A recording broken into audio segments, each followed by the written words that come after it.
if the way of the carnivore hopes to give you one thing, then that surely has to be confidence. And this confidence works on many levels. Obviously there's the spiritual, existential feeling that you belong, knowing that you have a right to be here on this beautiful earth. So we're going to be looking in some detail at that.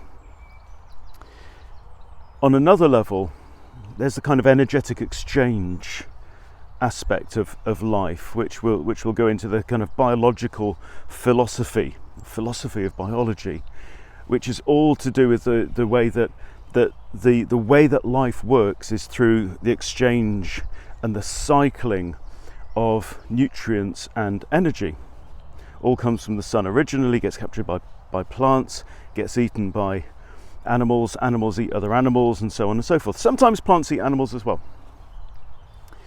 But there are important aspects to the differences between the ways that a herbivore gets its energy, because it tends to be like I'm here surrounded by grass. They tend to be surrounded by their food. Their food is of very low nutritional value, and so they spend all day grazing, chewing, digesting.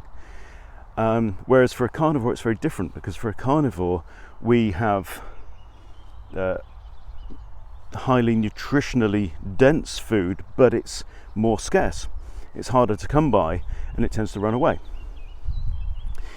But what's important about that is not just about how we eat, but how that energetic model can inform the natural and therefore the most satisfying way for us to go about our day.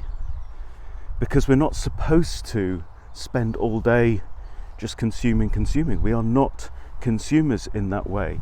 We are designed to be happy and to get reward from going out and being, let's say, more pioneering in our approach to food, but that then extends to life, because life is not just about the pursuit of food these days, because we've organised society in certain ways.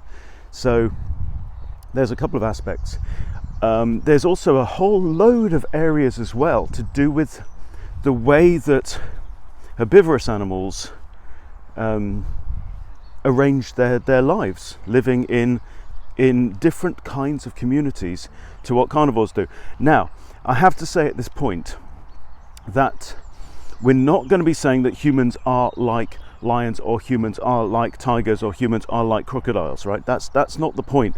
What we're looking at in Way of the Carnivore is the meta features of carnivores compared to herbivores, and how that applies to us. Okay, so if you try and make too many analogies, it doesn't really work very well. So what is it about herbivores?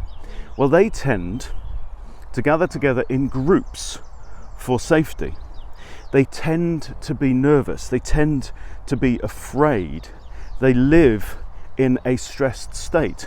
Carnivores, however, have a different attitude to fear and risk. We do appreciate risk, but as we'll explore in a lot more detail later on, we are not designed to be constantly looking over our shoulder, because it is not our destiny to be predated, as it is in the case of most herbivores. But what's important then about Way of the Carnivore is how we can take these insights from biology and apply those to what it means for us to live a fulfilling and a happy, satisfying life on Earth. So I'm very excited about this journey, about doing it together. Hope you are too. See you soon.